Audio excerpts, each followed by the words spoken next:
தின அரசியல் பார்வையாளர்கள் அனைவருக்கும் வணக்கம். இன்றைய தினம் நம்மோடு நேர்காணலில் இணைந்திருப்பவர் உரிமை களம் தொலைக்காட்சியினுடைய நெறியாளர் தோழர் இளம்பெருவழுதி அவர்கள். வணக்கம் தோழர். வணக்கம் தோழர். நல்லா இருக்கீங்களா? நல்லா இருக்கேன். நீங்க எப்படி இருக்கீங்க? நல்லா இருக்கேன் தோழர். சொல்லுங்க. இப்ப சமீபத்துல பாத்தீங்கன்னா அண்ணன் திருமாவளவனருடைய பேச்சுல மிகப்பெரிய ஒரு தடுமாற்றங்கள் இருக்கு. கொள்கையில தடுமாறாருன்ற மாதிரி ஒரு சில நபர்கள் சொல்றாங்களே, அது உண்மையிலேயே அப்படி தடுமாறாங்க? அந்த மாதிரி சொல்ற நபர்கள் யாரு? அவங்க எந்த கட்சிக்கு ஆதரவா பேசுற நபர்கள்? இல்ல, எல்லா தரப்புல இருந்து தானே பேசுறாங்க. அப்படி யாரு சொல்றாங்க? அப்படின்னா அதாவது இந்த மாதிரி திருமாவளவன் கொள்கையில தடுமாறுகின்றார் அப்படின்ற மாதிரி சொல்லுகின்ற நபர் யாரா இருப்பாங்க அப்படின்னா, விடுதலை சிறுத்தை கட்சிக்கு எதிர்நிலைமையில் நின்று அரசியல் செய்யக்கூடிய நபர்களா தான் இருப்பாங்க. அப்ப அண்ணன் திருமாவர்கள் யாரை எதிர்த்து அரசியல் செய்கின்றார்? இங்க இருக்கிற சனாதன சக்திகளை எதிர்த்து அரசியல் பண்றார். அப்ப சனாதன சக்திகள் நாம என்ன சொல்றோம்? சங்கிகள் சொல்றோம். கரெக்டுங்களா? அப்ப நான் திருமாவர்கள் கொள்கை தடுமாற்றத்தில் இருக்கின்றார் அப்படின்ற மாதிரி சொல்றாங்க அப்படின்னா அவங்க நிச்சயமாக சங்கியாகத்தான் இருக்கக்கூடும். அப்ப இப்ப சங்கியாக இருக்கின்ற நபர்கள் யாரு? இப்ப சங்கியாக புதிய சங்கியாக பரிணாமம் அடைந்த நபர்கள் யாருன்னு பார்த்தோம்னா அது திராவிட முன்னேற்ற கழகத்தை சார்ந்த. கரெக்டா? அவங்கதானே இப்ப நான் திருமாவர்கள் எதிராக பேசிக்கிருக்காங்க. அப்ப அவங்கதானே சங்கி. அப்ப அந்த திருமாவர்கள் கொள்கை தடுமாற்றத்தில் இருக்கின்றார் அப்படின்ற மாதிரி அவங்க சொல்றாங்க அப்படின்னா அவங்க நிச்சயமான முறையில அவங்க சங்கியாகத்தான் இருக்கக்கூடும். இதுல மாற்றுக்கிறது கிடையவே கிடையாது. சோ என்ன பொறுத்த வரைக்கும் அண்ணன் திருமாவர்களுக்கு எதிராக பேசுறாங்க அப்படின்னா அவங்க சங்கியா தான் இருக்க முடியும். இல்ல எதிரா அவங்க பேசல, அவங்க சுட்டி காட்டுறாங்கல்ல. இல்ல அதைத்தான் சொல்றேன். என்ன சுட்டி காட்டான்னு சொல்லுங்க. அவங்க சுட்டி காட்டுறாங்க அப்படின்னா என்ன சுட்டி காட்டுறாங்க? இல்ல கொள்கை தடுமாற்றம் என்ன? RSS பிள்ளைன்னு சொன்னாங்க. இப்ப அந்த RSS பிள்ளையோட போய் கூட்டணி வச்சிருக்காங்களா? RSS பிள்ளைன்னு அண்ணன் திருமாவர்கள் சொன்னது சரிதான். அதை மட்டும் சொல்ற நீங்க சமீபத்துல ஒரு நிகழ்ச்சியில அண்ணன் திருமாவர்கள் இதற்கான ஒரு தெளிவான விளக்கத்தை கொடுக்கிறாரு. அவர் என்ன சொல்றாரு அப்படின்னா, அதாவது திரு விஜய் அவர்களை நான் தலைமைச் செயலகத்துல சந்திச்சு நான் உங்களை RSS உடைய பிள்ளையாக இருக்கக்கூடும் என்று சந்தேகப்பட்டது உண்மைதான்.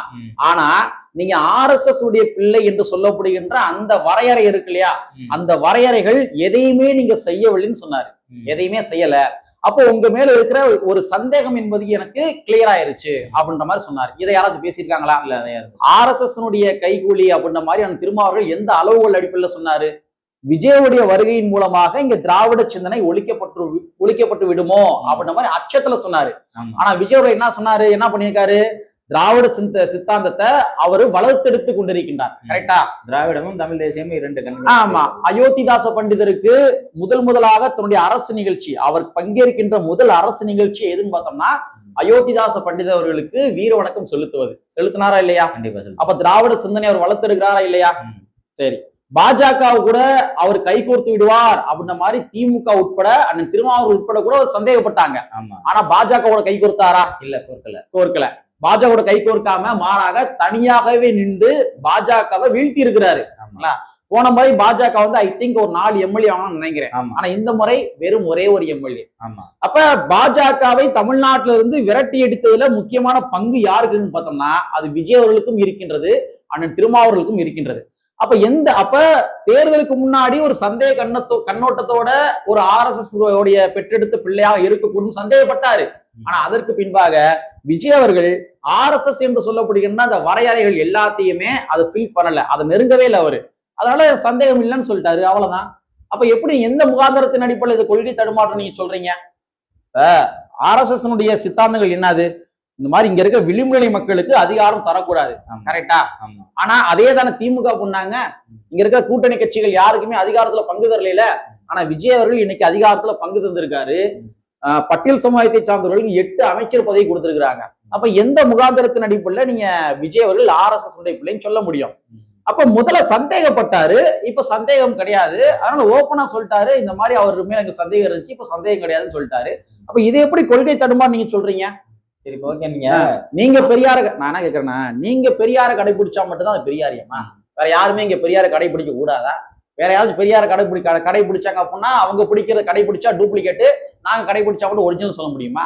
அந்த மாதிரி ஒரு அர்த்தமற்ற விமர்சனங்க அவங்க பேசுறது. சரி, இப்ப நீங்க ஆட்சி அதிகாரத்துல பங்குன்னு ஒண்ணு சொன்னீங்க, அதனால அந்த கேள்வி கேட்கிறேன். ஆட்சி அதிகாரத்தில் பங்கு வாங்கிய விசிக என்ன மாற்றத்தை நிகழ்த்திருச்சு? அத சொன்னோம்ல. என்னங்க என்ன ஏங்க இதெல்லாம் எப்படி எடுத்துக்கிறது? இது ஏங்க ஆட்சி அதிகாரத்துல பங்கு வாங்கி 15 வருடங்கள்ல முடிக்க முடியாத பல விடயங்களை அண்ணன் திருமாவளவன் அண்ணன் வன்னியரசு செஞ்சு காட்டிருக்காருங்க. ஏங்க அங்க இருக்கிற கோயம்புத்தூர்ல தொண்டாமுத்தூர் என்று சொல்லப்படுகின்ற பகுதி, அந்த பகுதியில அண்ணா நகர் என்று சொல்லப்படுகின்ற பகுதி, அந்த பகுதிக்குள்ள பேருந்து போச்சு அப்படின்னா அந்த பகுதியில இருந்து பட்டேல் சமுதாய மக்கள் எல்லாம் ஏத்திக்கிட்டு மறுபடியும் ரிட்டர்ன் வருவாங்க. அப்ப தொண்டாமுத்தூர் பகுதியை சார்ந்தவங்க அடுத்தடுத்த ஸ்டாப்ல இருக்கிற மக்கள்னா ஏறி நாங்க பட்டேல் சமுதாய மக்கள் பக்கத்துல உட்காருவதா, அதனால அண்ணா நகர் பகுதிக்குள்ள பஸ் போகக்கூடாது அப்படின்ற மாதிரி பஸ்ஸை பாதியில திருப்பி விட்டுருக்காங்க. இத்தனை வருஷமா 15 வருஷமா திருப்பி விட்டுருக்காங்க. 15 வருடங்களாக அங்க இருக்கிற சில இயக்கங்கள் இன்க்ளூடு குளத்தூர் மணி அவர்கள் இருக்கார் இல்லையா, அவருடைய இயக்கங்கள், அதே மாதிரி விடுதலை சிறுத்தை கட்சி, இவங்க எல்லாரும் தொடர்ச்சியா போராட்டம் பண்ணியிருந்திருக்காங்க. 15 வருஷமாக முடிக்க முடியாத ஒரு பிரச்சனைய 15 வருடமாக கண்டு கொள்ளாத இங்க இருக்கிற திமுக அதிமுக கட்சிகள் ரொம்ப கள்ள மௌனம் காத்தாங்க.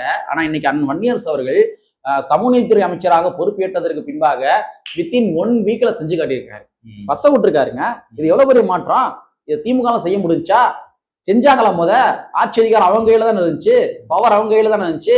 ஒரு ஆர்டர் போடலாமே, அங்க இருந்த கலெக்டரை கூப்பிட்டு வச்சுங்க, வாங்க ஏன் இப்படி நீங்க பண்றீங்க, ஏன் பஸ் விட மாட்டீங்க, அவங்களும் மனுஷன் கிடையாதா, அவங்களும் இந்திய நாட்டை தானே இருக்கிறாங்க, அவங்களும் அரசியலமைப்பு சட்டத்திற்கு உட்பட்ட இந்த நாட்டினுடைய குடிமகன் தானே, அவங்களுக்கு ஏன் நீங்க வந்து பஸ் விட மாட்டீங்க என்று கேட்டிருக்க வேண்டாமா? அந்த பிரச்சனை நிவர்த்தி இருந்திருக்க வேண்டாமா? ஆனா வன்னியரசு அவர்கள் செஞ்சு காட்டியிருக்காரு. இது மட்டுமா, இன்னும் எத்தனையோ பிரச்சனை சொல்லிக்கிட்டே போகலாம். அதே ஊர்ல கோயம்புத்தூர்ல அவினாசி என்று சொல்லப்படுகின்ற ஒரு பகுதிக்குள்ள அங்க இருக்கிற ஒரு மாணவர் வீடியோ கால் மூலமா ஒரு மாணவி என்ன பண்றாங்க, இந்த ஹாஸ்டல்ல சோறு சரியில்லைன்னு சொல்றாங்க, உணவு தரமாக இல்லைன்னு சொல்றாங்க. உடனடியா கலாய்வுகள் போறாங்க. சமூக நீதி விடுதி. ஆமா, கலாய்வுக்கு போறாரு. கலாய்வு போய் அங்க இருக்கிற குறைகள் என்னன்னு கேட்கிறாரு. அதற்கு பின்பாக நிவர்த்தி பண்ணி தராரு. அது மட்டுமா, இங்க இருக்கிற விழுப்புரம் பக்கத்துல ஒரு கிராமம், மீனவ கிராமம், அவங்க வந்து பட்டேல் சமுதாய மக்களுடைய இடத்த ஆட்டை போட்டு வச்சிருந்தாங்க. உடனே அதை மீட்டு கொடுத்துருக்காருங்க. இன்னும் எத்தனையோ விடயங்கள் ஆட்சி பொறுப்பேற்றதற்கு பின்பாக வித்தின் 2 monthsல இவ்வளவு பெரிய விடயங்கள் பண்ண முடிகின்றது என்றால், அப்ப இத்தனை ஆண்டு காலமாக இங்க இருக்கிற அம்பேத்கர் இயக்கங்களுக்கு திராவிட முன்னேற்ற கழகம் உட்பட அதிமுக உட்பட அவங்க ஆட்சி அதிகாரத்துல பங்கு வழங்கியிருந்தாங்க அப்படின்னா தமிழ்நாட்டுல எவ்வளவு பெரிய சமூக நீதி மாற்றங்கள் ஏற்பட்டிருக்கும் சொல்லுங்க பாப்பா. நிறைய நடந்தது. அப்ப ஆட்சி அதிகாரத்தை பங்கு வாங்கிட்டாங்க. இதெல்லாம் ஒரு சாதனையான்ற மாதிரி எந்த முகாந்திரத்தின் அடிப்படையில இங்க இருக்கிற அறிவுகட்ட தற்குறிகள் கேட்கிறாங்க, இங்க இருக்கிற கொத்தடிமைகள் எந்த முகாந்திரத்தின் அடிப்படையில் கேட்கிறாங்க. நீங்க செய்ய முடியாத இன்னைக்கு விசிகா பண்ணுது, இன்னைக்கு தாவேகா பண்ணுது அப்படின்னா இதுதாங்க சமூக நீதி. சமூக நீதிக்கான அளவுகோல் என்பது இதுதான். இன்னைக்கு விசிகாவோ இன்னைக்கு இருக்க தாவேகாவும் செய்கின்ற அந்த விடயங்கள்லாம் சமூக நீதிக்கான அளவுகோல். இதுக்கு முன்னாடி திமுக செஞ்சதெல்லாம் சமூக நீதிக்கான அளவுகோல் கிடையவே கிடையாது. எல்லாம் சரி, ஓகே பண்ணிட்டு இருக்கீங்க.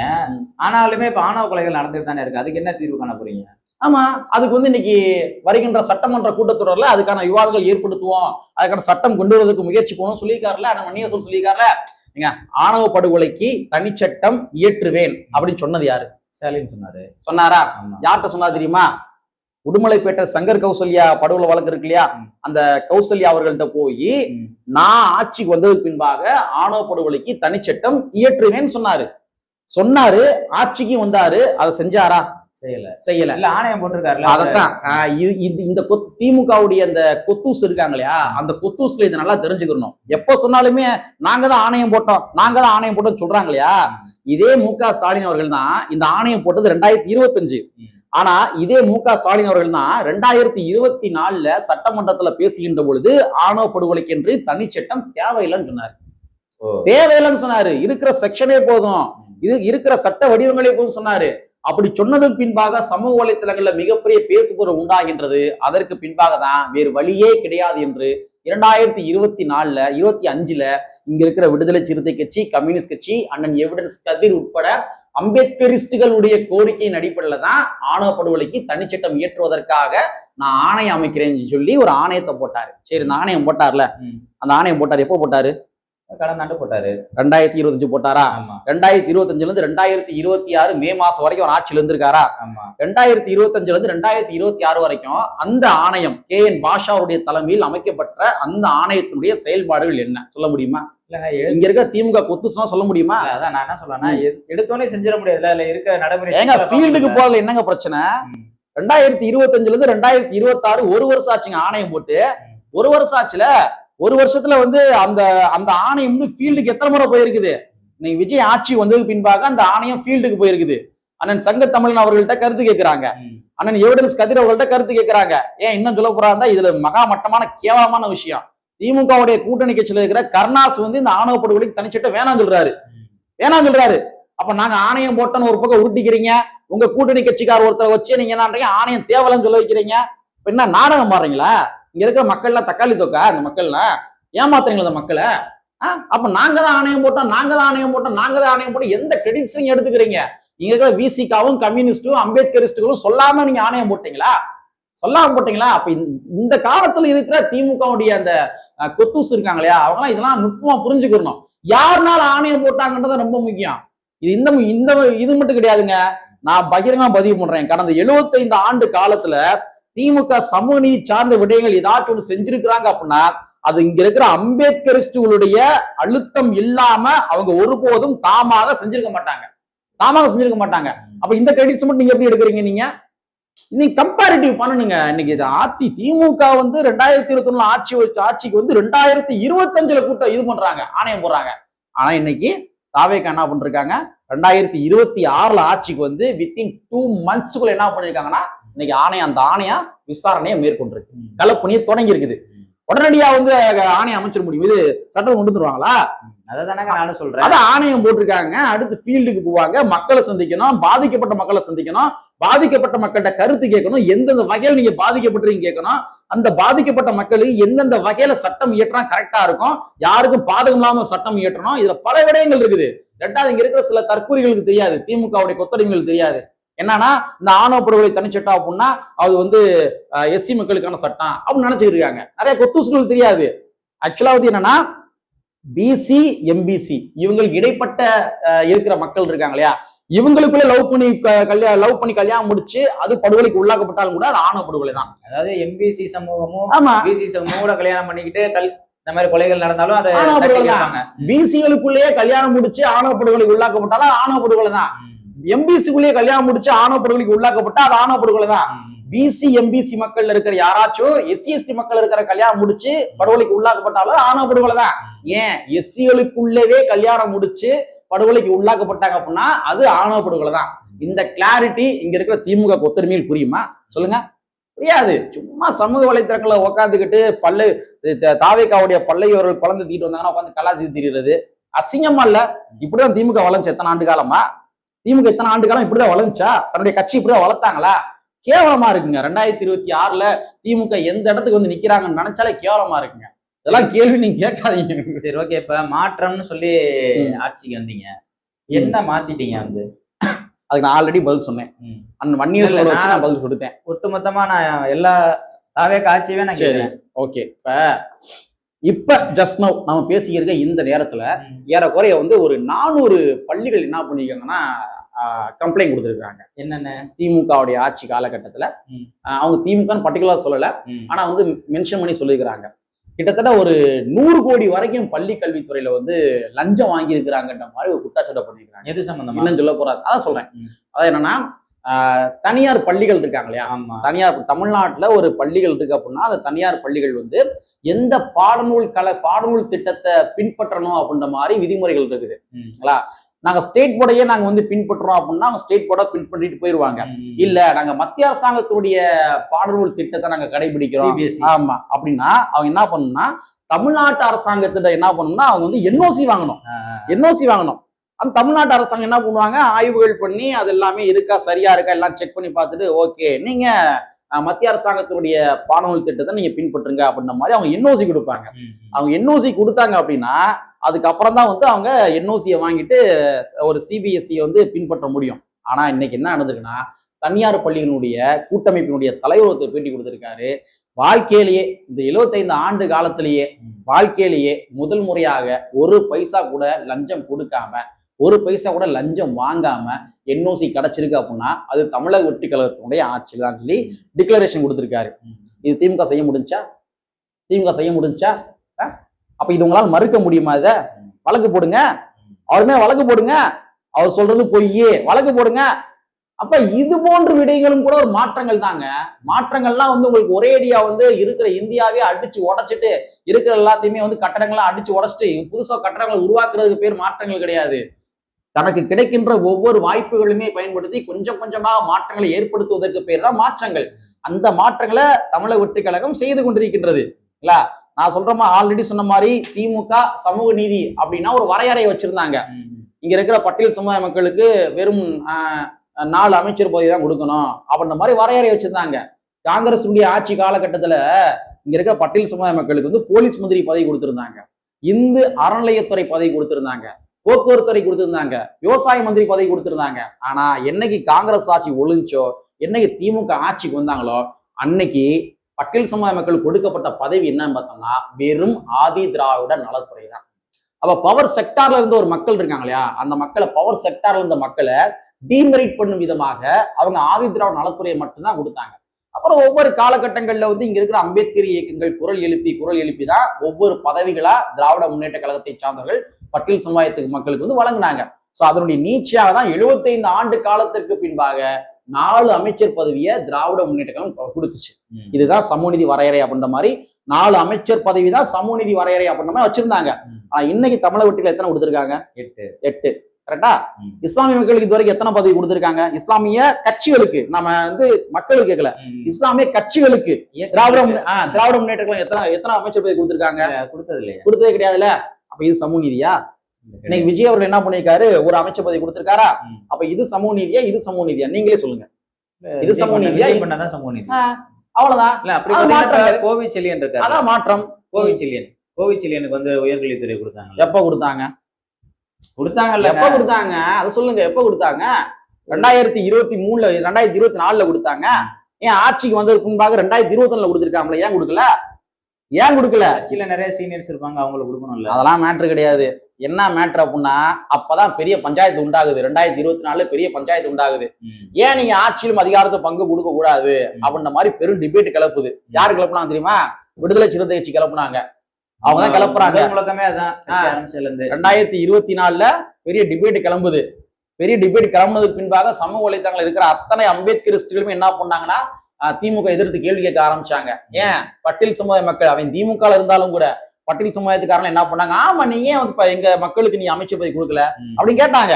கேட்டதுக்கு பின்பாக தான் 2024 கோவிச்செழியன் அவர்களுக்கு அந்த உயர்கல்வித்துறை அமைச்சர் பதவியை கொடுத்தாங்க. ஏன் நீங்க முதல்ல கொடுக்கல? 2021 கொடுத்துருக்கலாம்ல. இவ்வளவு நோனாட்டியம் பேசுற ஆட்கள் நீங்க 2021 கொடுத்துருக்கணும்ல. 2024 ஏன் கொடுத்தீங்க? சரி 2024 கொடுத்தீங்க. கோவிச்செழியன் அவர்கள் மூலமாக பலன் அடைந்த பட்டியல் சமுதாய மக்கள் யார் யாரு ஒரு லிஸ்ட் தர முடியுமா? எத்தனை பேரை வந்து தூக்கி விட்டுருக்கீங்க வாழ்க்கையில? உங்களுக்கு வந்து ஒரு அமைச்சர் பதவி கொடுக்குறாங்க. இன்னைக்கு புரட்சியாளர் அம்பேத்கர் அவர்கள் தனித்தொகுதி அப்படின்ற மாதிரி தொகுதியை உருவாக்கி இருக்கிறாரு, கொண்டு வந்திருக்காரு அப்படின்னா அது காரணம் என்ன?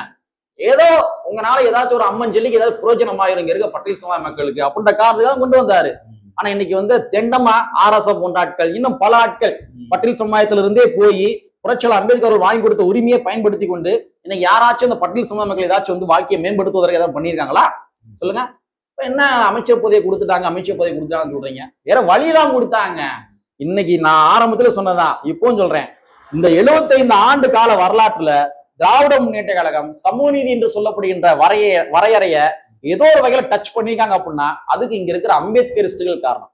அவங்க ஒவ்வொரு கால இடைவெளியிலும் கொடுத்த அழுத்தங்கள், கம்யூனிஸ்டுகள் ஒவ்வொரு கால இடைவெளியும் கொடுத்த அழுத்தங்கள், அந்த அழுத்தங்கள்னால மட்டும்தான் இன்னைக்கு வந்து திராவிட முன்னேற்ற கழகம் ஓரளவு சமூக நீதியை வந்து கடைபிடிச்சிருக்காங்க, கடைபிடிக்க வச்சிருக்கிறாங்க. இந்த 2 கட்சியில் என்ன நடந்திருக்கு சொல்லுங்க? கம்யூனிஸ்டுகளும் விசிகாவோ அம்பேத்கரிஸ்டுகளோ இவங்க 3 பேர் இல்ல வச்சுங்க தமிழ்நாட்டுல. கட்சிகளே இல்லைங்க. என்ன நடந்திருக்கு தமிழ்நாட்டுல? பெரும்பாலான மக்கள் பிரச்சனைகள் வெளியே தெரியாதுங்க. அவ்வளவுதான் தெரியாது. இன்னைக்கு இவங்க இருக்கிறப்பே வந்து எத்தனை பஞ்சாயத்தை எப்படி இப்படிலாம் மடைமாற்றம் பண்றாங்க சொல்லுங்க. அப்ப இவங்க எல்லாம் இல்லைன்னா தமிழ்நாடு நேரம் எப்படி இருந்திருக்கும்? நான் சொல்லவா, பண்ணையார்களுடைய ஆதிக்க சிந்தனை கொண்ட ஒரு மாநிலமாக அப்பட்டமா இருந்திருக்கும். இன்னைக்கு அவங்களுக்கு வந்து பண்ணையார்த்தனத்துக்குள்ள உள்ள அதிகமா போக விடாம ஒரு மூக்கணாங்கயிறு போட்டு வச்சிருக்காங்கன்னா அது விசிகாவும் கம்யூனிஸ்டுகள் தான், அம்பேத்கரிஸ்டுகள் தான். மறுக்க முடியுமா? எல்லாம் விட்டாலங்கடிங்க இந்த மாதிரி ஆட்கள் எல்லாமே.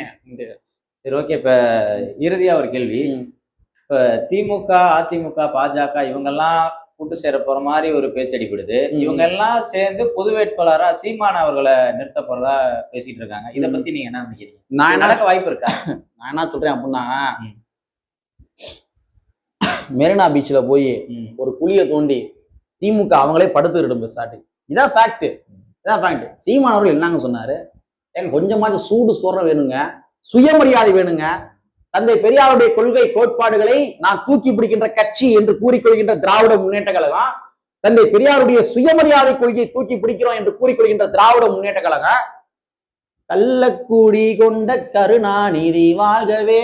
நல்ல பாட்டா, நல்ல பாட்டா. இந்த பாட்டுக்கு வேறு சில வார்த்தைகளை போட்டு ரொம்ப இழிவாக கருணாநிதி அவர்களை பேசிய பாடிய ஒரு நபர் யாருன்னா அது சீமான். அந்த பாட்டு யாவது இருக்கா உங்களுக்கு? நாகரிகம் கருதி நான் சொல்ல அந்த அவர் பேசலாம், அது தவறு. கலைஞர் அவர்கள் எப்பேற்பட்ட ஒரு சிந்தனையாளர், அவரை இழிவுபடுத்தும் விதமாக கள்ளக்கூடி கொண்ட கருணாநிதி வாழ்கவே பாட்டுங்க. அந்த பாட்டை கேவலப்படுத்தி கருணாநிதி அவர்களை எந்த அளவுக்கு கேவலப்படுத்த முடியுமோ கேவலப்படுத்தி இன்னைக்கு வந்து இங்க இருக்கிற இளைய தலைமுறைகள்ல முக்காவாசி பேரு கட்டுமோரம் சொல்லி கலாய்க்கிறாங்கன்னா அது காரணம் யாரு? சீமானுங்க. சீமானு திராவிட சிந்தனைய நான் வந்து பார்ப்பனிய கடப்பாறையை கொண்டு இடிப்பேன் அப்படின்னு சொன்ன நபர் யாரு? சீமானு சொன்னாரா? அப்ப இப்படிலாம் சொல்லிட்டு நம்ம ஸ்டாலின் அவர்களை பொம்மை முதல்னு சொன்னாருங்க சீமான். ஒரு மீட்டிங் எல்லாம் பார்த்தோம்னா கருப்பு சிவப்பு செருப்பு போட்டிருக்காருங்க, அதை எடுத்து இப்படி காட்டாருங்க. சீமான் வந்து கிட்டத்தட்ட 10 ஆண்டுகளா ரொம்ப கடுமையா விமர்சனம் பண்ணாரு. இல்ல இப்ப நீங்க சொல்ற குற்றச்சாட்டெல்லாம் திமுகவுக்கு தெரியாம இருக்கும்னு நினைக்கிறீங்களா? அதத்தாங்க எனக்கே ஆச்சரியமா இருக்குங்க. எனக்கே சூடு சொரணை இருக்குங்க சில நேரங்கள்ல. சூடு சொரணை மனுஷனுக்கு வேணுங்க. சூடு சொரணை, அதைத்தான் வந்து சூடு சொரணை என்பதை கூட்டிதான் தந்தை பெரியார்கள் சுயமரியாதைன்னு சொன்னாரு. அதாவது சுயமரியாதை அப்படின்றத வந்து பிரித்தெழுகின்ற மாதிரி நீங்க வச்சீங்க அப்படின்னா சூடு பிளஸ் சொரணை சுயமரியாதை. சூடு சொரணை இதெல்லாம் இருக்கணும்ல. அப்ப உங்க தந்தை எந்த அளவுக்கு கேவலமா பேசினாரு சீமான்? வேணா வச்சா உடப்பேன்னு சொன்னாரா? ஆமா சொன்னாரா? அப்ப அப்பேற்பட்ட ஆட்கள் நான் பொது வேட்பாளர் நிறுத்த போறேன் அப்படின்னா நான் வெளிப்படையா சொல்லவா, இது வந்து உதயநிதி அவர்கள் வந்து ஊதி இந்த பலூன் இருக்குல்லங்க, அந்த பலூன் நீங்க ஊதுனீங்க அப்படின்னா நல்லா ஊத ஊத ஊத வந்து பெருசாகும், பெருசாகிட்டே இருக்கும். ஆனா அந்த பலூன்ல ஒண்ணுமே இருக்காது, வெறும் காத்துதான் இருக்கும், அது கார்பன் டை ஆக்சைடு தான் இருக்கும். அதனால எந்த பிரயோஜனமும் கிடையாது. பாக்குறதுக்கு பெருசா பலூன் மாதிரி இருக்கும், ஆனா உள்ள ஒண்ணுமே இருக்காது. கிட்டத்தட்ட உதயநிதி ஸ்டாலின் அவர்கள் அதேதான். ஊதி பெரிதாக்கப்பட்ட வெற்று காற்று பலூன். அவருக்கு சட்டமன்றத்துல போய் பேசலாம் தெரியாது, எழுதி கொடுக்கறத வாசிச்சுட்டு வருவாரு. அப்படிதான் வாசிட்டு வராரு. சட்டமன்றத்துல வாசிட்டு வருவாரு. அடுத்து பிரஸ் மீட்டுக்கு வருவாரு. பிரஸ் மீட்ல என்ன பண்ணுவா தெரியுமா? இன்னொரு பிட்டு பேப்பர் வச்சிருப்பாரு, எடுத்து வாசிப்பாரு. இது ஏங்க பிரஸ் மீட்டை வந்து ஏங்க நீங்க திருமாவளவனை பாத்துறீங்களாங்க, மத்த கட்சிகளை பாத்துறீங்களாங்க, பிரஸ் மீட் எப்படிங்க அணுகுறாங்க? திருமாவளவன் திருச்சியில நாங்க எடுத்துருவோம். அவரு என்ன கேள்வி கேட்கிறோமோ அதுக்கு பதில் சொல்லுவாரு. பேப்பர் வச்சு படிக்கிறாரு, அதாவது பேப்பர் வச்சு படிக்க இல்ல இல்லங்க. அப்ப ஒரு பிரஸ் மீட்ல போய் பேப்பர் வச்சு படிக்கிற ஒரு தமிழ்நாட்டுடைய எதிர்கட்சி தலைவர் திரு உதயநிதி ஸ்டாலின் என்னங்க சொல்றது? தமிழ்நாடு சாப கேடுங்க. ஏங்க ஒரு விமர்சனத்தையே நீங்க பிரஸ் மீட்ல வந்து சட்டமன்றத்தோட விஷயம் நடக்குது, அந்த சட்டமன்றம் சம்பந்தமா பிரஸ் மீட்ல கேட்கிறாங்க, அதுக்கு நீங்க பேப்பர் வச்சு படிக்கிறீங்க அப்படின்னா அந்த பேப்பரை நீங்க எப்ப தயார் பண்ணிருப்பீங்க? முந்தான தயார் பண்ணீங்களா? இல்ல பக்கத்திலே ஒரு 5 பேர் கொண்ட குழு வச்சிருக்கீங்களா? சட்டமன்றம் நடந்தோடனே உடனே எழுதி விடுங்கப்பா நான் பிரஸ் மீட்ல பேசணும் வச்சிருக்கீங்களா? எப்படி? நான் என்ன கேட்கிறேன், பிரஸ் மீட்ல வந்து நீங்க பதில் சொல்றீங்க அப்படின்னா எப்படி சொல்றீங்க? நீங்களாம் வந்து பேப்பர் இல்லாம சொன்னீங்க அப்படின்னா உங்களுடைய சுய சிந்தனையின் அடிப்படையில நீங்க சொல்றீங்கன்னு அர்த்தம். அப்ப பேப்பரே இல்லாம நீங்க சொல்றீங்க, பேப்பரை பார்த்து படிக்கிறீங்க அப்படின்னா பேப்பரை எழுதி கொடுக்கறது யாரு? முந்தின நாள் நைட்டு எழுதிட்டு வந்தீங்களா? இல்ல வந்து சட்டமன்றத்தில் இதான் நடக்குது அப்படின்ற மாதிரி 5 பேர் கொண்ட குழு உட்காந்துட்டு செல்போனை பார்த்துட்டே இருந்து விஜய் இது பேசியிருக்காரு, டக்குனு நோட்ஸ் எடு, தலைவரை இங்க வாங்க, எதுக்கு தலைவர் இதை மட்டும் நீங்க பிரஸ் மீட்ல பேசுங்க. பிராக்டிக்கலா தானங்க, அதான உண்மை. அப்ப இந்த மாதிரி ஒரு குவாலிபிகேஷனே இல்லாத ஒரு நபர் தான் திரு உதயநிதி ஸ்டாலின் அவர்கள். அப்ப அவருக்கு துணையாக அவரை வளர்த்து விட வேணும், அவருக்கு சப்போர்ட்டிவா இருக்குன்ற காரணத்துக்காக உங்களுடைய மகனை வளர்ச்சி பாதை கொண்டு போகணும், ஒண்ணுமே தெரியாதால வந்து நீங்க வளர்த்துடுன்ற காரணத்துக்காக நீங்க சீமான் அவர்களை நாடுறீங்க அப்படின்னா, இருக்கிற எல்லா கேவலமான வார்த்தைகளையும் போட்டு பேசின சீமான் அவர்கள் நாடுறீங்க அப்படின்னா, அப்ப எந்த அளவுக்கு நீங்க ஒரு சந்தர்ப்பவாத அரசியல்வாதிகளாக இங்க இருக்க திராவிட முன்னேற்ற கழகம் இருந்து கொண்டிருக்கின்றது? எனக்கு மிகப்பெரிய கேள்வி. கருணாநிதியுடைய தொண்டன் மதிப்பானா திமுகவினே? சொல்லுங்க. எங்க ஊர்லாம் ஒருத்தர் கருணாநிதி அவர்கள் இறந்து போனப்ப உட்காந்து மொட்டை எடுத்தாருங்க. எங்கெல்லாம் கூப்பிட்டாரு, வாங்க தம்பி மொட்டை எடுக்க போறேன் அப்படின்னு கூப்பிட்டாருங்க. 16ஆம் நாள் காடி ஏத்துக்குங்க. அவங்களுக்கு வந்து அவங்க வந்து கருணாநிதி அவர்கள் வந்து ஒரு ஈக்குவலா பாக்குறாங்க, அது வேற இல்ல, அது அந்த சாஸ்திரம் சம்பிரதாயம் அதுக்கு நான் பார்க்க விரும்பல. பட் அந்த அளவுக்கு பற்று கொண்ட ஒரு நபர்கள். அப்ப கருணாநிதி அவருடைய உடன் பிறப்புகள் இதை ஏத்துக்கிடுவாங்களா? காரி துப்ப மாட்டாங்களா? என்னத்த அரசியல்? என்ன அரசியல் நீங்க இப்படி சொல்றீங்க? அரசியல் இன்னைக்கு வந்து எடப்பாடி பழனிசாமி அவர்களே வந்து முதல்வராக ஏத்துக்கிறதுல தமிழ்நாட்டு மக்களுக்கு ஒரு தயக்கம் இருக்கு. சொல்லப்போனா உதயநிதி அவர்களுடைய வருகை தான் திமுகவுக்கு இவ்வளவு பெரிய ஒரு சரிவை கொடுத்திருக்குன்னு சொல்றாங்க. இப்ப அதனால 2 பேரும் சேர்ந்து சீமானை ஏன் ஒரு வேட்பாளரை நிறுத்தக்கூடாதுன்ற ஒரு முற்போக்கு பார்வையை அதை பார்க்க கூடாதா? ஏன் இவ்வளவு விமர்சனம்? என்னங்க இது இல்லங்க முற்போக்கு இருக்கு. இது என்னங்க முற்போக்கு இருக்குது? அதிமுக பிஜேபினால கரப்டடு, கரெக்டா? ஆமா. அதிமுக கரப்டடு, பிஎம்கே ஆல்ரெடி வந்து அவங்க வந்து சாதியவாத கட்சி அவங்க. சோ வந்து இந்த என்டிஏ அலைன்ஸ்ல இருக்கிற அத்தனை நபர்களுமே சாதியவாதிகள். சாதியவாதிகள் கூட நீங்க கூட்டணி வைக்கிறீங்க அப்படின்னா இது எப்படி முற்போக்கா இருக்க முடியும்? இது எப்படி முற்போக்கு? அதுக்குதான் இப்ப அவங்க சைட்ல இருந்து என்டிஏல இருக்க யாரையும் முதலமைச்சரா அவங்க சொல்லல, சீமான தானே சொல்றாங்க. சீமானும் இந்த சனாதன ஒழிப்புல வந்து பேசியிருக்காரு. எப்படி பார்ப்பன கடப்பாறையை கொண்டு திராவிடத்தை இடிப்பேன்னு சொல்றது சனாதன எதிர்ப்பா? பார்ப்பனிய கடப்பாறையை கொண்டு நான் திராவிடத்தை இடிப்பேன் அப்படின்னு சொல்றது சனாதன எதிர்ப்பு.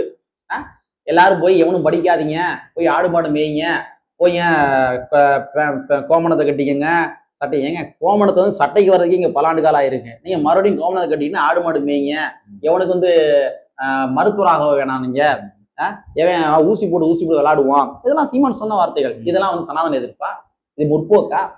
இந்த கேள்வியே வந்து ரொம்ப தவறான கேள்வி. இது முற்போக்குன்னே நீங்க சொல்லலாம் தயவு செஞ்சு. இல்ல இப்ப களத்துல எதிரி வலுவா இருக்கணும் இல்லைங்க, அதுக்காக தானே இந்த வேலையை செய்யறாங்க. எதிர்கட்சியா ஒருத்தர் வலுவா செயல்படணும்ல, அதுக்கான அதுக்கு நீங்க ஆளை மாத்திட்டு போங்க, வேற யார தூக்கி போடுங்கன்றேன். நான் உதயநிதி தான் நீங்க வச்சிருக்கணும்னு சொல்றீங்க. உதயநிதி அவர்கள் வந்து தான் எதிர்கட்சி தலைவரா இருக்கணுமா? ஏன் அந்த கட்சியில சீனியர்ஸ் யாருமே கிடையாதா? கருத்தியலா பேசக்கூடிய ஆட்கள் யாருமே கிடையாதா? ஒரு டயத்துல ஒரு முறை வந்து திமுக மருத்துவர் எழிலும் சொல்லி ஒருத்தர் பேசினாரு. அவர் பேசுறப்ப சொன்னாரு, நாங்க நம்ம வந்து தாவேக்காரன் வந்து யாரையுமே தற்கொலைன்னு சொல்லக்கூடாது, ஏன்னா அவங்களும் நமக்கு தான் இப்படி ஓட்டு போட்டிருக்காங்க, அவங்க வந்து நம்ம அரசியல் தான் படுத்தணும். அந்த பேச்சுகள் வைரல் ஆச்சு. அந்த மேன் பவரை நம்ம வந்து பிஜேபி எதிர்ப்பு மேன் பவரை யூட்டிலைஸ் பண்ண சொன்னாரா இல்லையா? சொன்னார். அந்த மாதிரி அளவு போடுங்க. ஏன் அவருக்கு தகுதி கிடையாதா?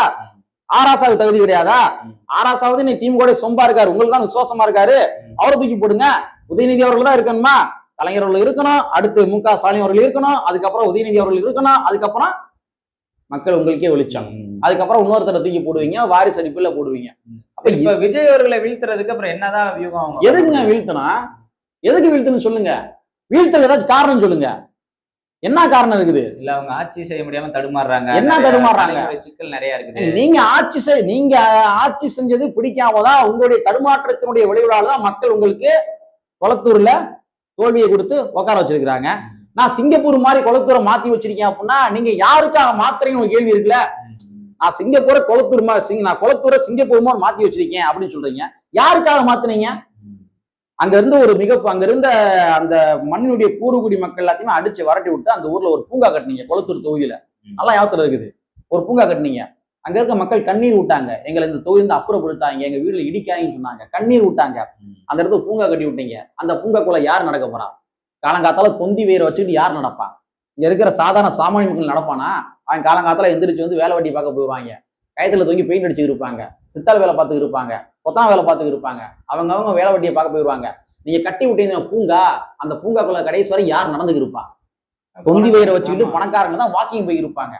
அப்ப நீங்க கொளத்தூர் தொகுதியை சிங்கப்பூர் மாதிரி நாங்க மாத்திருக்கோம் அப்படின்னா எந்த முகாந்திரத்தை சொல்றீங்க? அந்த சிங்கப்பூர் யாருக்கு பயன்படுது? அப்ப நீங்க செஞ்ச அநீதியினுடைய நீட்சியாகத்தான் மக்கள் உங்களுக்கு தோல்வியை பரிசாக கொடுத்து வீட்டில் அமர்ந்திருங்கள் அப்படின்ற மாதிரி மக்கள் பரிசு கொடுத்திருக்காங்க. அப்ப நீங்க செஞ்ச அநீதினால்தான் தோல்வி அடைஞ்சிருக்கீங்க. நீங்க செஞ்ச அநீதியை பொறுத்து கொள்ள முடியாம தான் வந்து மக்கள் தாவேக்கா வெற்றி பெற வச்சிருக்கிறாங்க. அப்ப தாவேக்கா ஆட்சி எதுக்கு கவிழ்க்கணும்? எதுக்கு எதிர்கட்சி வலுவா இருக்கணும்? எனக்கு புரியல. எதுக்கு தாவேக்கா கவிழ்க்கணும்? எதுக்கு ஆட்சியை கவிழ்க்கணும்? தேவையில்லாத கவிழ்க்கணும்னு சொல்லலங்க, ஒரு ஆக்கப்பூர்வமான எதிர்கட்சி தேவையில்ல, அதுக்காக சொல்றேன்.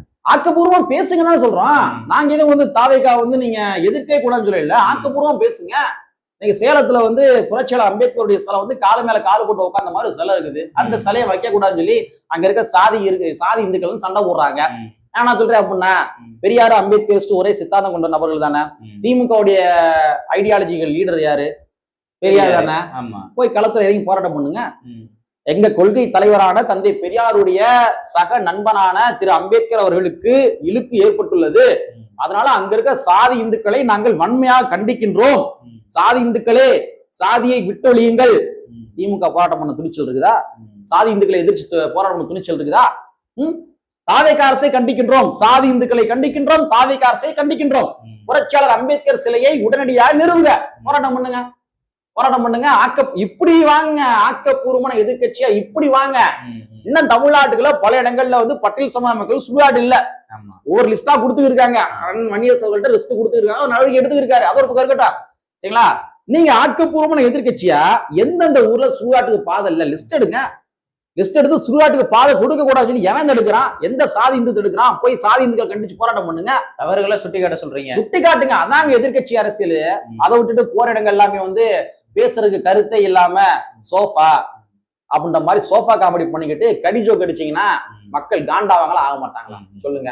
அப்ப ஆக்கப்பூர்வமான எதிர்கட்சி அப்படின்னா நிர்வாகத்திற்கு உட்பட்ட விடயங்கள் மீது கவனம் செலுத்தணும். தாவேக அரசாங்கத்தினுடைய நிர்வாகம் சரியில்லை, அங்க இருக்கிற மக்கள் சரியில்லை, அந்த அதிகாரிகள் வேலை பார்ப்பது கிடையாது, மக்கள் பாதிக்கப்படுகின்றார்கள், இந்த மாதிரி லஞ்சம் கேட்கிறாங்க, கண்டுபிடிங்க. லஞ்சம் யாராச்சும் கேட்கறாங்க கண்டுபிடிங்க. தாவேக அரசாங்கம் தானே குற்றம் சாட்டுவதற்கு அதாச்சும் காரணமா கண்டுபிடிங்க. கண்டுபிடிச்சு அதுக்கப்புறம் நிர்வாகம் சார்ந்த விடயங்கள்ல எதிர்கட்சியா இருங்க. அதை விட்டுட்டு கடிஜோக்கு அடிக்கிறதுல எதிர்கட்சியா இருக்க கூடாது இல்ல. இங்க இருக்கிற பாவம் சின்ன சின்ன பசங்களை ஏவி விட்டு ஒருத்தெல்லாம் அப்படி ஆடுறான், எல்லாம் பாவங்க. அது வந்து பாக்குறப்ப எப்படி இருக்குன்னா, பாவம் ஏதோ உளவியல் ரீதியா பாதிக்கப்பட்ட மக்கள் மாதிரி அவங்களை சித்தரிச்சு வச்சு இதுதான் இது எதிர்கட்சி கிடையாதுங்க. இது வந்து காமெடி கட்சியா மாறி இருக்கிறாங்க. இப்படி பண்ண என்ன ஆகும்னா மேற்கொண்டு தாவேகா வலுப்பற்றி கொண்டேதான் போவார்கள். திமுக தன்னுடைய லெகசியை வந்து கூடிய விரைவில் இழந்துருவாங்க. இதுதான் ஃபேக்ட். இறுதியா ஒரு கேள்வி, அண்ணன் திருமாவளவன் அவர்கள் வந்து திருச்சி கிழக்குல போட்டிட்டு விரைவில் வந்து துணை முதலமைச்சரா ஆக்குறதா ஒரு பேச்சு அடிபடுது. இது உண்மையா இல்ல எப்படி? இல்ல இது உண்மையா பொய்யான்ற எனக்கு தெரியாது. ஆனா தீர்மானம் போட்டிருக்காங்க. ஆமா தீர்மானம் போட்டிருக்காங்க. பல விடுதலை சிறுத்தைகள்ட்ட நம்ம பேசும்போதும் இல்ல எங்களோட ஆசை, இல்ல அது எல்லா கட்சிகளையும் ஆசை இருக்கதானங்க செய்யும். அதாவது ஒரு கட்சி அப்படின்னு சொல்லி எதுக்கு ஆரம்பிப்பாங்க சொல்லுங்க? கட்சியோட தலைவர் வந்து முதலமைச்சர், அவங்க கையில நம்ம அவ்வளவுதான், அவங்க ஆட்சியில நம்ம வாழணும், பவருக்கு வரணுங்க. ஆமா அவ்வளவுதான். எல்லாத்தையும் தீர்மானிக்கக்கூடிய ஒரு ஹையஸ்ட் பொசிஷன் எது? இங்க இருக்க முதலமைச்சர் பதவி. அப்ப அந்த முதலமைச்சர் பதவிக்கு நான் வந்தாகணும். இதுதான் வந்து ஒருத்தங்க கட்சி ஆரம்பிக்கிறதுக்கான நோக்கமே. அப்ப எல்லா கட்சியுமே அதுக்குதான் வந்து கட்சி ஆரம்பிக்கிறாங்க. இதுல தவறு எதுவும் கிடையாது இல்லைங்களா? ஆனால் விசிகாவுடைய தொண்டர்களுக்கு அந்த ஒரு எண்ணங்கள் இருப்பது என்பது இயல்பான ஒன்றுதான். எங்களை போன்ற அம்பேத்கரிஸ்டுகளுக்கும் கூட அண்ணன் திருமாவர்கள் போன்ற ஆட்கள் ஒரு முதலமைச்சராக, துணை முதலமைச்சர் சொல்றீங்க, முதலமைச்சர் வரணுன்ற ஒரு ஆசை தான் எங்களுக்கும் கூட. ஆனா அதற்கான கால சூழல்கள் நிச்சயமாக அமைய வேண்டும். ஏறக்குறைய ஒரு 30 வருஷம் கழிச்சுதான் இந்த அரசியல் களத்துல ஒரு மிகப்பெரிய ஒரு விஷயத்தை கொளுத்தி போட்டாரு அண்ணன் திருமாவர்கள். ஆட்சியிலும் அதிகாரத்திலும் பங்குன்ற மாதிரி கொளுத்தி போட்டாரு. அதை கொளுத்தி போட்டு ஒவ்வொரு மேடைகள்லயுமே வந்து அதை பேசி பேசி பேசி பேசி பேசி பேசி கொஞ்சம் கொஞ்சமா வளர்த்து இந்த எந்த கட்சி புது கட்சி தொடங்கினாலுமே ஆட்சியிலும் அதிகாரத்திலும் பங்கு தரணும் அப்படின்ற மாதிரி நிலையை உருவாக்கிய நபர், ஒரு கருத்தியலை விதைத்த ஒரு நபர் யாருன்னா அது அண்ணன் திருமாவளவர்கள். இந்த மாதிரி ஆட்சி அதிகாரத்திலும் பங்கு கொடுப்பதற்கே 30 வருஷத்துக்கு முன்னாடியே நம்ம வந்து ஒரு கருத்தியலை இங்க விதைக்க வேண்டிய கட்டாயம் இருக்குது. அந்த மாதிரி அந்த திருமாவர்கள் ஒரு முதலமைச்சர், ஒரு துணை முதலமைச்சர், ஒரு அம்பேத்கரிஸ்ட் ஒரு முதலமைச்சர் அப்படின்ற மாதிரி கருத்தியலை போய் வதப்பமே, அந்த மாதிரி ஒரு விதைக்கப்பட்ட ஒரு செய்தியாக நம்ம புரிஞ்சுக்கலாம். அதுக்காக இது தாவேக்காக்கு எதிரான ஒரு சிந்தனைன்றது கிடையாது. ஒரு கருத்தியலை விதைக்கிறாங்க, அவ்வளவுதான். நீங்க ரொம்ப சிம்பிளா யோசிச்சு பாருங்க. 30 வருஷத்துக்கு முன்னாடி ஆட்சியிலும் அதிகாரத்தில் பங்கு அப்படின்ற மாதிரி ஒரு கருத்தியல அண்ணன் திருமாவர்கள் விதைக்கவில்லை என்றால் இந்நேரம் என்ன நடந்திருக்கும் சொல்லுங்க? இன்னைக்கு விஜய் அவர்களே கொடுத்திருக்க மாட்டாங்க. ஏன்னா அந்த டிபேட்டே இல்ல மக்கள் மத்தியில. அந்த டிபேட், அதாவது 30 வருஷத்துக்கு முன்னாடியே நான் திருமாவர்கள் இது போன்ற கருத்தியல விதைக்கல அப்படின்னா அது போன்ற டிபேட்டுகளே களத்துல இருந்திருக்காது. இன்னைக்கு இந்த இது இருந்திருக்காது. எந்த கட்சி வந்தாலுமே வந்து மத்தியில் கூட்டாட்சி, மாநில சுயாட்சி, இந்த ஒரு பேட்டர்னை நோக்கி நகர்ந்திருப்பாங்க. இங்க இருக்க நிறைய ஐடியாலஜிஸ்டும் கூட என்ன பண்ணிருப்பாங்கன்னா ஆட்சியிலும் அதிகாரத்தில் பங்கு என்று சொல்லப்படுகின்ற அந்த ஸ்டேட்மெண்ட்டை டிபேட்டுக்குள்ளே கொண்டு வந்திருக்க மாட்டாங்க. அப்ப அண்ணன் திருமாவளவன் விதைக்கவில்லை என்றால், 30 வருஷத்துக்கு முன்னாடி விதைக்கவில்லை என்றால் இந்நேரம் என்ன நடந்திருக்கும் அப்படின்னா இந்த மாதிரி ஒரு சித்தாந்தமே இருந்திருக்காது. இன்னைக்கு தாவேகாவுடைய தலைவர் விஜய் அவர்கள் வந்திருந்தாலும் கூட அவரும் என்ன பண்ணிருப்பாருன்னா அண்ணன் திருமாவளவன்ட்ட ஆதரவு வாங்கியிருப்பாரு. இங்க இருக்க கம்யூனிஸ்ட் ஆதரவு வாங்கிட்டு எப்பயும் போல அஸ்யூஷுவல் ஒரு ஆட்சி நடத்திட்டு போயிட்டே இருந்திருப்பாருங்களா. அண்ணன் திருமாவளவன் விதைத்ததனுடைய நீட்சியாகத்தான் இன்னைக்கு வந்து ஒரு பிளாக் உடஞ்சிருக்குது, ஒரு கேட் ஓபன் ஆயிருக்குது. இன்னைக்கு திறக்கப்பட்ட இந்த கேட்டு இருக்கு இல்லையா, இந்த கேட்டினுடைய முக்கியமான காரணம் யாரு பார்த்தோம்னா அது அண்ணன் திருமாவளவன் தான். அவரை வந்து வச்சிருக்காரு. சோ 30 வருஷம் முன்னாடி எப்படி வந்து ஒரு ஐடியாலஜி ஆட்சியிலும் அதிகாரத்து பங்குன்றதை விதைச்சாங்களோ அதே மாதிரி இன்னைக்கு விதைக்கப்பட்டுள்ள அண்ணன் திருமாவர்கள் முதலமைச்சர் என்று சொல்லப்படுகின்ற இந்த ஒரு ஐடியாலஜி என்பது ஒரு 30 வருஷத்துக்கு பின்பாக கூட எதிரொலிக்கட்டுமே.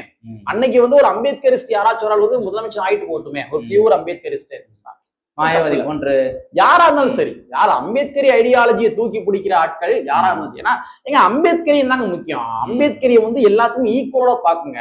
இன்னைக்கு வந்து ஏதோ தலைவர்கள் சொல்லலாம், பட் இருந்தாலும் அம்பேத்கரிய சிந்தனை கொண்ட ஒரு மனிதர் ஒரு முதலமைச்சர் என்று வருகின்ற பொழுதுதான் அது சமூக நீதிக்கான உண்மையான அடையாளமாக இருக்க முடியும். இன்னைக்கு விஜய் அவர்கள் அதை வந்து சக்சஸ் பண்ணிருக்காரு, மாற்றுக்கிறது கிடையாது. பட் இருந்தாலும் எல்லாமே காலத்துக்கு மாறுதலுக்கு உட்பட்டது தானே. ஸோ வந்து அம்பேத்கர் மட்டுமே ஐடியாலஜியா கொண்ட நபர்கள் மேபி எதிர்காலத்துல ஃபியூச்சர்ல வந்து வரலாம், நடக்கலாம், பார்ப்போம். அதெல்லாம் தவறு கிடையாது, இந்த தவறு கிடையாது. பல்வேறு தகவல்களை பரிமாறிக்கொண்டதுக்கு நன்றி தொடர். நன்றி நன்றி.